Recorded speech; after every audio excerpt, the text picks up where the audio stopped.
Hello everyone. कैसे हैं आप लोग? आई होप कि आप सब बहुत अच्छे होंगे। मैं हूं रोहित सर और आप सबका बहुत बहुत स्वागत करता हूं आज हिंदी क्लासेस में।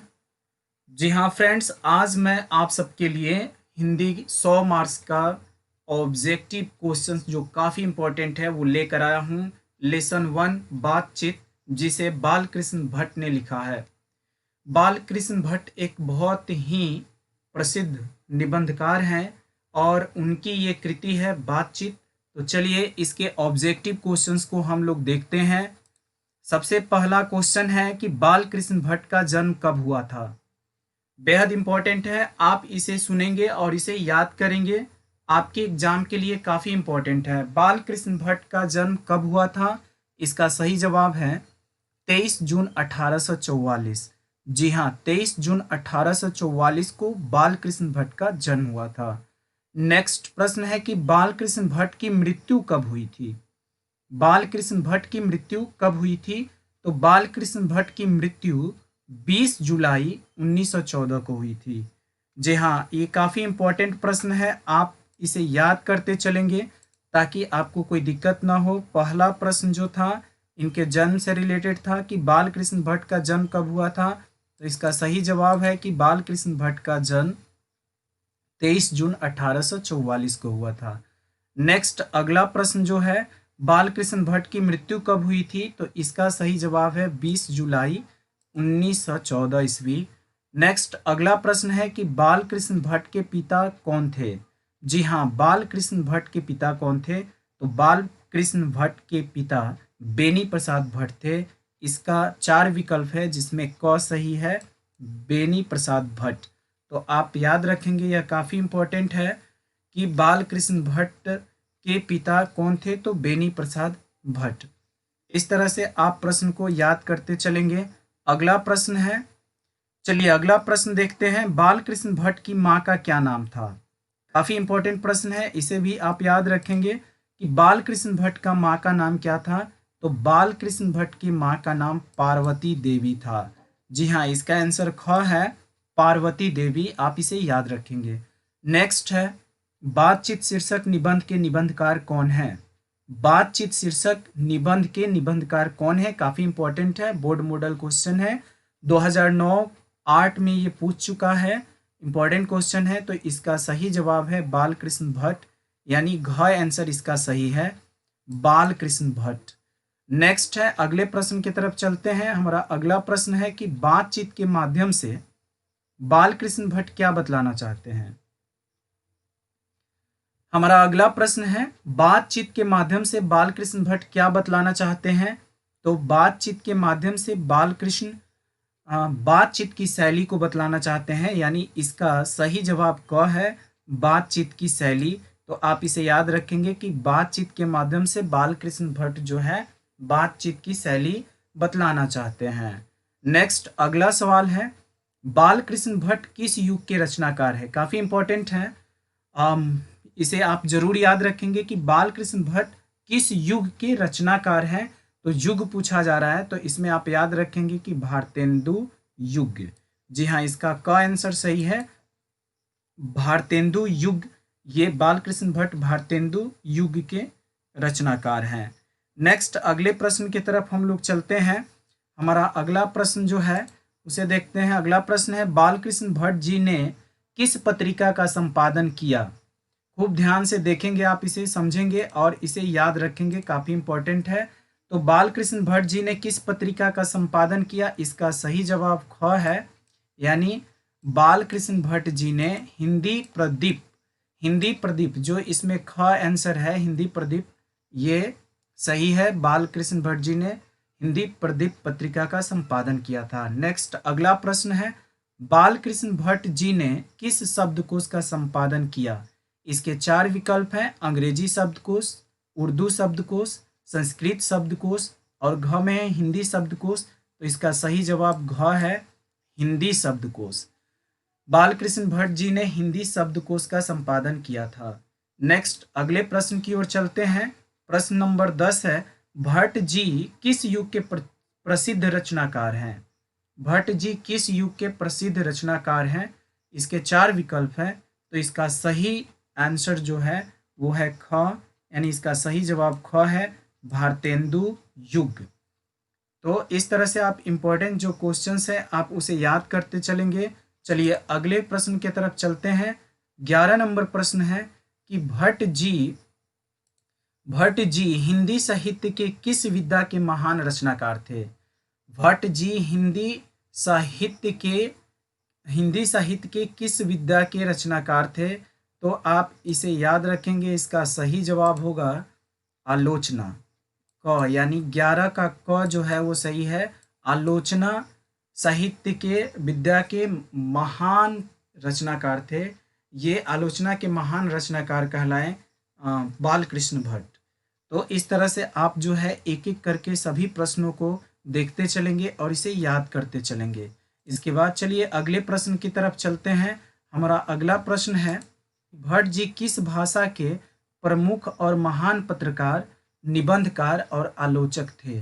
यहाँ पे भाषा पूछा जा रहा है, कह रहा है क्या चीज़ कि भट्ट जी किस भाषा के प्रमुख और महान पत्रकार या निबंधकार और आलोचक थे? तो हिंदी भाषा के। इसका सही जवाब क होगा, हिंदी भाषा।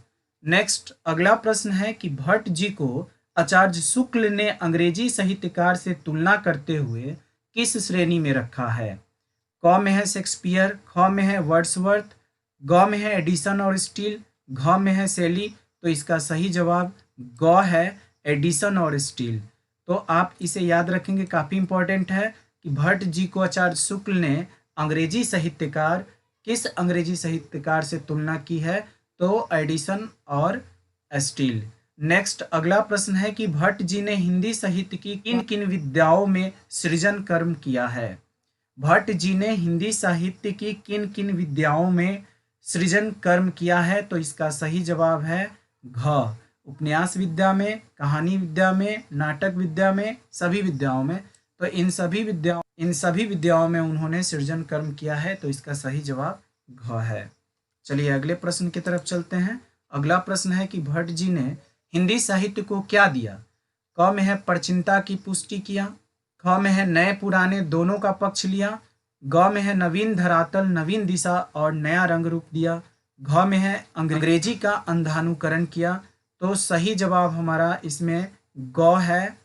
आप ध्यान से देखिए इसका सही जवाब, और आप इसे याद रखेंगे कि भट्ट जी ने हिंदी साहित्य को नवीन धरातल, नवीन दिशा और नया रंग रूप दिया। तो इसका सही जवाब ग है, आप इसे याद रखेंगे। नेक्स्ट अगले प्रश्न की ओर चलते हैं। अनेक प्रकार की शक्तियां जो वरदान की भांति ईश्वर ने मनुष्य को दी है, उनमें कौन एक शक्ति है? क में है खेलकूद की शक्ति, ख में है वाक शक्ति, ग में है लिखने की शक्ति, घ में है पढ़ने की शक्ति। तो इसका सही जवाब ख है, वाक शक्ति। आप इसे याद रखेंगे, काफ़ी इंपॉर्टेंट प्रश्न है कि अनेक प्रकार की शक्तियां जो वरदान की भांति ईश्वर ने मनुष्य को दी है, उनमें वाक शक्ति जो है एक शक्ति है। तो इसका जवाब आप ख याद रखेंगे, वाक शक्ति। चलिए इसके बाद जो है हम लोग अगले प्रश्न की ओर बढ़ते हैं। वाक शक्ति के अभाव में मनुष्य क्या नहीं कर पाता? वाक शक्ति के अभाव में मनुष्य क्या नहीं कर पाता? इसके 4 विकल्प है, चल नहीं सकता, खा नहीं सकता, देख नहीं सकता और पढ़ नहीं सकता। तो आपके इसके सही विकल्प को चुनना है और बताना है। तो इसका सही जवाब है कि वो देख नहीं सकता। इसका सही जवाब ग होगा, देख नहीं सकता। काफ़ी ध्यान से आप सुनेंगे अगले प्रश्न को कि रॉबिन्स क्रूसो कौन था? तो रॉबी क्रूसो कौन था? इसमें क है जंगली जानवरों के बीच पलने वाला आदमी, ख है पर्वतों पर रहने वाला आदमी, ग है समुद्र के बीच रहने वाला आदमी, घ है रेगिस्तान में रहने वाला आदमी। तो रॉबिन्स क्रूसो जो था वो जंगली जानवरों के बीच पलने वाला आदमी था। तो इसका सही जवाब क है, आप इसे याद रखेंगे। नेक्स्ट अगले प्रश्न की तरफ चलते हैं कि जब तक मनुष्य बोलता नहीं तब तक उसका क्या प्रकट नहीं होता? क में है खाना पीना, ख में है हंसना, ग में है सोना जागना, घ में है गुण दोष। तो इसका सही जवाब होगा गुण दोष। जब तक मनुष्य बोलता नहीं तब तक उसका क्या प्रकट नहीं होता? तो इसका सही जवाब है गुण दोष। तो आप इसे याद रखेंगे। इसके बाद चलिए अगले प्रश्न की तरफ बढ़ते हैं। हमारा अगला प्रश्न है, खूब ध्यान से आप देखिए, इसे याद कर लीजिए, आपके लिए काफ़ी इम्पोर्टेंट है कि असल बातचीत सिर्फ दो व्यक्तियों में होती है, यह किसका मत है? क में है प्लेटो का, ख रूसो का, ग एडिशन का, घ मार्क्स का।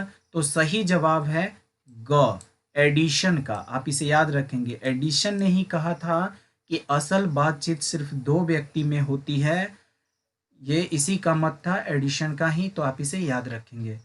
नेक्स्ट है अगला प्रश्न हमारा, कितने कानों में पड़ी बातें खुल जाती है? तो इसके चार विकल्प दिए गए हैं। इसका सही जवाब ख है, 6 व्यक्तियों के कानों में। आप इसे याद रखेंगे कि 6 व्यक्तियों के कानों में बातें खुल जाती हैं। नेक्स्ट, अशिक्षित लोगों की बातचीत को क्या कहते हैं? क हंसी मजाक, ख गप, ग बतकही, घ ठिठोली। तो इसका सही जवाब ग होगा, बतकही। अशिक्षित लोगों की बातचीत को बतकही कहते हैं। आप इसे याद रखेंगे। नेक्स्ट है, यूरोपियन लोगों के बीच जो बातचीत होती है उसे क्या कहते हैं? इसके भी चार विकल्प है, तो इसका सही आंसर ग होगा, दुलार। जी हाँ, इसे दुलार कहते हैं। यूरोपियन लोगों के बीच जो बातचीत होती है उसे दुलार कहते हैं। चलिए इसके बाद अगले प्रश्न की तरफ चलते हैं। अगला प्रश्न है, नेक्स्ट हमारा अगला प्रश्न है कि सुदृढ़ गोष्ठी किसे कहते हैं? काफी इंपॉर्टेंट प्रश्न है, आप इसे जरूर याद रखेंगे। सुदृढ़ गोष्ठी किसे कहते हैं? तो इसका सही जवाब है यूरोपीय प्रवीण विद्वत मंडली को, यानी इसका ग जो है वो सही है। यूरोपीय प्रवीण विद्वत मंडली को सुदृढ़ गोष्ठी कहा जाता है। नेक्स्ट अगला सवाल हमारा है, यूरोपीय विद्वान अपनी बातें किस प्रकार दूसरों के सामने रखते हैं? तो इसके भी चार विकल्प हैं। क में है मूर्खतापूर्ण ढंग से, ख में है चतुराईपूर्ण प्रसंग के द्वारा, ग में है शुष्क भाव से, और घ में है बेतरतीब ढंग से। तो इसका सही जवाब होगा ख, यानी चतुराईपूर्ण प्रसंग के द्वारा यूरोपीय विद्वान अपनी बातें दूसरों के सामने रखते हैं। नेक्स्ट अगला प्रश्न है कि किनके बीच घंटे भर तक कांव कांव करते रहने पर भी कुछ न होगा? क शिक्षकों के बीच, ख गृहिणियों के बीच, ग शुष्क पंडितों के बीच, घ बनियों के बीच। तो इसका सही जवाब ग है, यानी शुष्क पंडितों के बीच। आप इसे याद रखेंगे कि शुष्क पंडितों के बीच घंटे भर तक कांव कांव करते रहने पर भी कुछ ना होगा। तो ये आपकी जो लेसन 1 है उसका कुछ इम्पोर्टेंट ऑब्जेक्टिव प्रश्न मैंने आप लोग के लिए यहाँ लाया है। आप इसे ज़रूर याद कर लें। मिलते हैं आपसे नेक्स्ट वीडियो में, तब तक आप अपना ख्याल रखें।